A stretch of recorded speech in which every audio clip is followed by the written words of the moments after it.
Well, good morning, everybody. I just wanted to make I don't know how quick of a video it'll be, but um, Earl Bennett, Earl the Hammer Bennett, who does all these great drum covers, just did a video on what is professional and what is amateur. And do you consider yourself a professional or an amateur musician? And I really liked it. And I had so many thoughts on my drive into work that I thought I'll just make hopefully a quick video and respond to it, but also to offer some more thoughts on the whole subject because Earl and I are friends and we communicate and call each other and encourage each other. And he's a great drummer. And we have similar viewership on our YouTube channels. So I will try to be concise, but I've got so many thoughts running through my mind about this at this moment. But I think, okay, so Earl's, and you can check the link below. You can watch his video on the difference between professional and amateur. What do you consider yourself? I think it kind of got distilled down to this thought. A professional primarily derives their income from that activity, or a substantial portion of it. And an amateur is doing it more for the love of it and not relying upon it for the income. And that is true. But there's even more to it than that. And we can now get into some of the nuances about that. And this is where I know we would have a great discussion if we were on the phone with each other. So this is a great example. I consider myself a professional drummer. I am doing it for the love of it, but I do expect to get paid for it as well. And I started gigging 46 years ago, believe it or not. So do I consider myself a professional drummer? Yes, I do. But I do not derive my main income source from that. And in some years, I've derived very little income from that. So, but I've still maintained myself at a very high standard. So I think you can be a professional, but I would call it a part-time professional rather than semi-professional. Because even though that nomenclature would fit, semi-professional means you derive some of your income from that. Yeah, that's fair. But even if you don't derive any income from it, what level are you? And I guess that's where we can take a turn and say, well, what level of professional? Because I think that's, people equate being professional with having a certain standard or capability in their musicianship. And they view amateur as somebody that would not have the goods, so to speak. So let's talk about that. What are the levels? Okay, let's talk about A-list players. We all have heard the term A-lister. Well, he's an A-lister from Nashville, an A-lister from Los Angeles. Who are some of the A-listers? Well, let's see. Let's think about this and think about being professional and what professional means. Steve Gadd. Was he an A-lister? Tick tock, tick tock. Yeah, I think so. One of the greats, right? Steve Smith. A-lister or B-lister? Steve Jordan. All right, they're all professionals. You have to have the name Steve to be professional. It's clear. I'm kidding, of course, but let's dissect that a little bit. Steve Gadd, big band? Oh yeah, you can play big band. Latin? Yeah, you can do Latin. Funk, jazz, fusion? Yeah, all those bases are covered. Steve Smith, same deal, right? But he's also a monster rock drummer, heavy rock drummer. Would Steve Gadd fit in Journey? And would Steve Smith fit with Chick Corea? I don't know. I think actually Steve Smith would work really well with Chick Corea. He's played. He's one of my favorites, and he's got such a wide vocabulary. But Steve Jordan, I mean, he can play R&B, funk, soul, rock. He can play some wah-wah guitar. Um, he's a great producer too. You know, he can bring the goods. He can play with James Taylor. He played with James Taylor also. So, which one of those is the A-lister? Now we're getting down to it. A real professional is also going to know their limitations and what boundaries they're going to stay within. Jeff Porcaro, A-lister, right? Would he be playing big band gigs? Not so much. He knows where to stay out of. But he's going to take those gigs which exemplify his strengths, right? And, you know, you beg off on the ones that aren't so much your jam. Let's take some of the other people that are in those circles. Lee Sklar, you know, amazing bass player, right? We all love him. But would he work very well with Count Basie? Probably not. Could he do it? Probably. But would he be the first guy you'd call for that? Probably not. So you get the point. I think part of the deal with being professional as opposed to being amateur is knowing what your strengths are and being able to play to those strengths and being able to offer yourselves to that. I will take a really personal example, okay? I'm a professional drummer, even though I'm not a full-time drummer, because I don't want to not like what I do. You know what I mean? And I discovered this at 21, 22 years old, that if I was going to be a professional full-time musician, I was going to have to play a lot of stuff that I hated just to make a living. So I didn't want to do that. I'd rather play when I can with some really great musicians playing the kind of music we want to play. And that has worked really well for me. But another thing is, like on my YouTube videos, I'm a professional drummer. I can pretty much operate in any genre and be comfortable. I can read.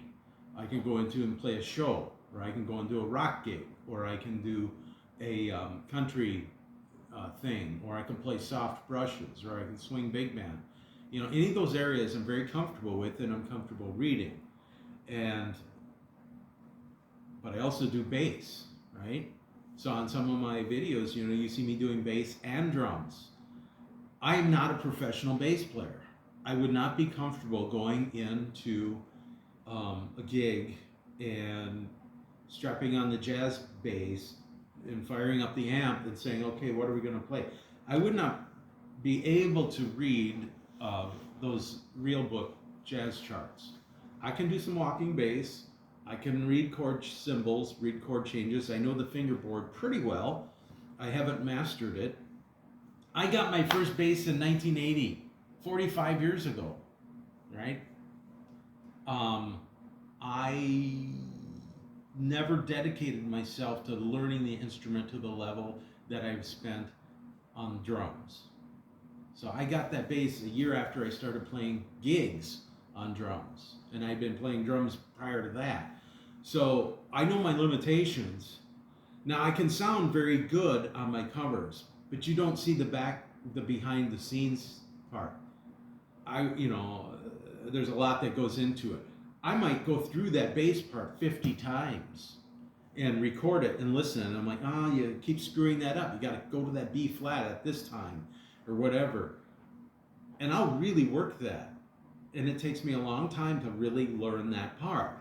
That's one of the reasons why I don't put out a ton of covers. I put down the drum track, 1 take, 2 takes. It's like, I know the song. I mean, there are times where it's a difficult song. There's one that's coming up in a couple weeks that I thought it was going to be a gimme. It's a swing thing, a Christmas thing. And it's like, oh, yeah, I didn't have a chart. So, I had to kind of listen and memorize the kicks, which were a little more complicated. But anyway, I digress. The point is that I would not feel comfortable hanging my shingle out for work as a bassist, right? But I am comfortable hanging my shingle out at work as a drummer. And I get a call, I'll respond. On bass, I would be like, no, I'm for now, I'm just doing this on my own. Now I have done bass on a couple of gigs, and gone to jam sessions, and people are like, wow, you said you were a drummer, man. You're a bass player for sure. I'm like, well, thank you. I consider that a compliment. But there's no way. I work with professional bass players. I know what you need to bring it, and I don't have that level of. I have that level of musicality, but I don't have that level of skill on that instrument yet. I find it a fascinating instrument, but for now, I'm just deriving pleasure playing it for myself. So I'm happy to call myself an amateur bass player, or that's my second instrument, guitar also. But my number one instrument is being a drummer. So that's the other thing. All right, we talk about, we got A-listers in Nashville. Paul Lime, okay, is he an A-lister? Yeah, he was for a long time. I don't know how much work he's doing now. Greg Morrow, he's an A-lister, I would say, right? Um, for heaven's sake, Harold Jones, I think, is still doing it. He played with Count Basie, and he's a Nashville cat. So that, you've got different levels. Now, who would be a B-lister? I don't know. I mean, there's different levels of great, and when you've got a big budget, you can pay whoever you want to come in, and you may be an unknown person, and you're inviting. I heard Lee Sklar talk about this. He goes, a lot of sessions I'm doing, I'm knocking on some dude's apartment door and going in and plugging into his computer and playing. And is that not professional? He's getting paid. I mean, that's totally professional, but nobody's ever going to probably hear that music, right?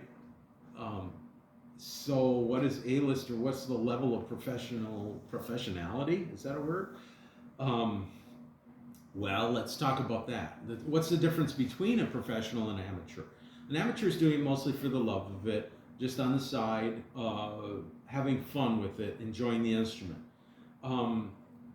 There are some professionals out there that derive most of their income or all of their income from playing music, and I've worked with some of them. They're not very good, some of them. And then I've worked with others that would be like totally part-time, and they're fantastic. I mean, world class, truly world class players. But they're not killing it. They don't want to kill it and be out there in that mix. So, they're kind of considered amateur because they're just mostly doing it. I've been in groups where all we did was rehearse. We never aspired to be a gigging band. The couple of people in the band just didn't want to do gigs, but we wanted to explore Pat Metheny. We wanted to explore Yellow Jackets and all this kind of music, and we got pretty good at it, but nobody wanted to gig it. I did, but nobody else did. And then I started having a family, so we kind of put the brakes on it, or I did. So, what level is professional? What level is amateur? That's part of the discussion too. Now, I will say, with being a professional, if you're being compensated, you do need to have a professional attitude. You got to show up on time. First of all, you got to answer the call. If you can't do a gig and you get a text, hey, can you do this gig? Don't be blowing that person off. Be a professional. Call them, text them, say, sorry, I'd love to, man. Give me a call next time. I've got another gig that day. Be responsive. I do that. And I work with some really great musicians who won't respond. And I'll try them again. And I'll email them and I'll call them and they don't respond. Are they just blowing me off? They don't want to play with me? Or are they busy? Could they have the courtesy to just say, oh, dude, can't. Sorry. So be responsive. Show up on time. Don't be stoned. Don't be drunk or any of that stupid stuff. That just lacks professionalism. If you work a regular job, whatever. If you work a job, you are expected to go in there and perform your tasks on a daily basis and not be drunk or stoned or, late. So show up on time. If you're called to sub a show, you better be carrying a couple pencils in your stick bag or base case, and they better be sharp, or at least have a knife in there that you can sharpen them on the fly. You know, being prepared, you need to do that if you're going to be a professional. Otherwise, you just lack professionalism, and that's a big thing. I mean, I've done some gigs where I'm working with really great players that are pro on the ability, but they'll show up and it's like, oh man, I don't have an extension cord. Any of you have an extension cord? Does anybody have an extra patch cord for my guitar? Mine's kind of funky. You should be carrying a couple of patch cords if you're playing bass or guitar. You should be carrying an extension cord and a power strip. Why wouldn't you? That's your instrument. It's electric. I mean, I would probably be a really rough band leader. I'll be honest with you. I would be like, you're a pro. Come on. What's going on? I would not cut anybody slack. I probably wouldn't be very popular. I'd rather just show up, do my thing. I do it well. There you go. But yeah, come prepared. But work with, know your limitations too. If you're not a good reader, don't accept a big band gig or a show. That's just going to be miserable for you, and it's going to be miserable for the person hiring you and the rest of the orchestra. That's going to be a problem. And again, being professional, being ready and able to take any call that you get. I got a call in September to do a show, one show, subbing in for the drummer. It was a high school musical, and what was it? Oh, Seussical. And I said, yes, I would do it. And here's where professionalism kicked in right away. I said, I will do it under these conditions. I get a copy of the book with all the edits made, and I will come and sit in the pit and listen and take notes. That's my preparation. As a professional, I'm going in there prepared. I'm not saying, oh, I got a gig and I'm getting paid. I'll just go in and like slough through it. No, I'm going to bring my A game. I have to, just for my own integrity, but I also, if I want to get future work, I have to do that. Now, I don't do a lot of musicals because the time commitment is incredible, and most of the musicals around here are going to be with high school groups. And the pit orchestra is going to be primarily students, although sometimes it's half local community players and half students. And usually I believe the local community players or professionals or semi-pros or whatever you want to call them are getting paid. So by definition, they're professional. That their level of quality may vary a little bit.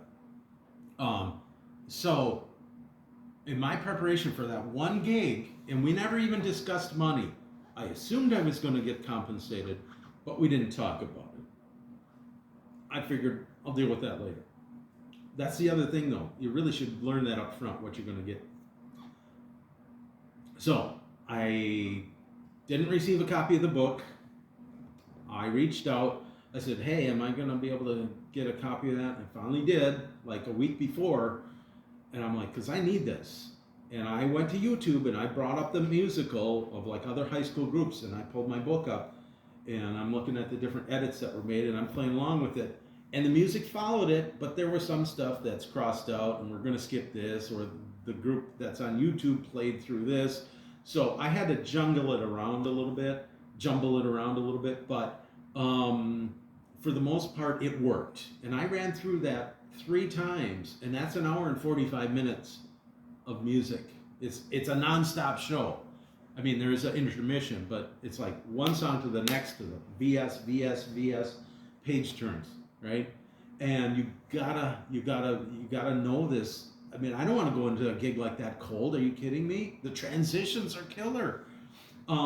So I went through it. I spent at least 6 hours working on that music by myself in my studio.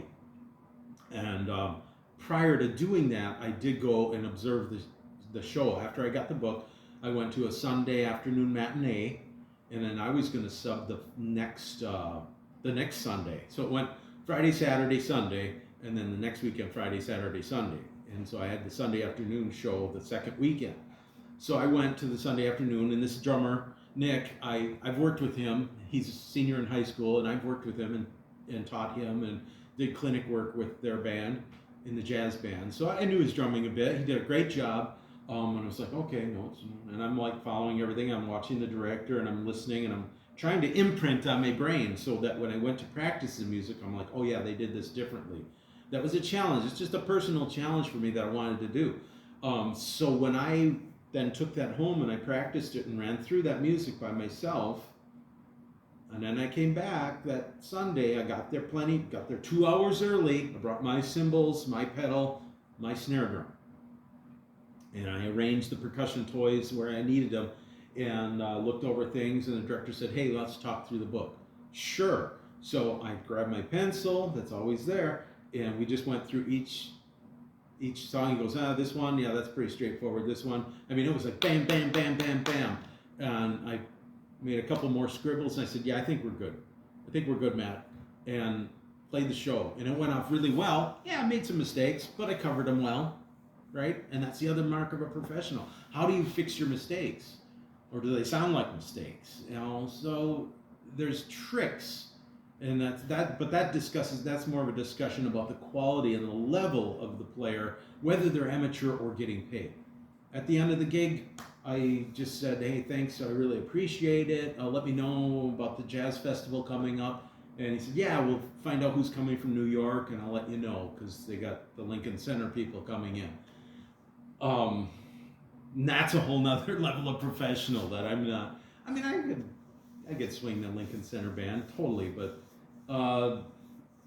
they get their funding and whatever. It's a whole different deal. But I never got a check, right? So a week ago, I get an email from that school district. Boom, there's a direct deposit, because I get direct deposits from that school because I do a lot of jazz clinic work there. I wasn't really sweating about the pay. I was expecting something, but I wasn't going to bug him, and I figured we've got a really great working relationship. I'm not really into doing free gigs. I will do some charitable things, but I just kind of put it on ice. I got a lot of things on my mind right now anyway. But I was surprised, and it paid very well. I did a musical there 2 years ago, and I got half of what I did for doing that whole musical and all the lead up to that. So, it was a couple $100, So, it was good pay, I think, and it was fun. So anyway, that's just some of my thoughts about professional and professionalism. They kind of work together, but you can also have a very professional acting amateur. But those are just a few thoughts. What are you willing to offer yourself? Are you willing to offer your services out for hire, or it's like, no, I'm not really prepared to do that. Well, then you're not really professional. If you're not prepared for that, then yeah, stay amateur and whatever. And just know your strengths and play to them, and that'll put you in a good place. And a lot of us are never going to be the A-lister that Steve Gadd is, or Greg Bissonette, or whatever, whoever. But we'll definitely serve our musical communities to a very nice capacity. And anyway, I hope all professionals playing music love what they do, and I hope all people that play for the love of it aspire someday to maybe get a little bit of ching-ching for what they do also. All right, that's my thoughts on professional versus amateur. I love Earl Bennett's discussion that he started this morning. This is a great community. God bless you all. Have a beautiful Merry Christmas and a Happy New Year. I will be in a warmer climate. I might do some videos from there. See ya. Bye.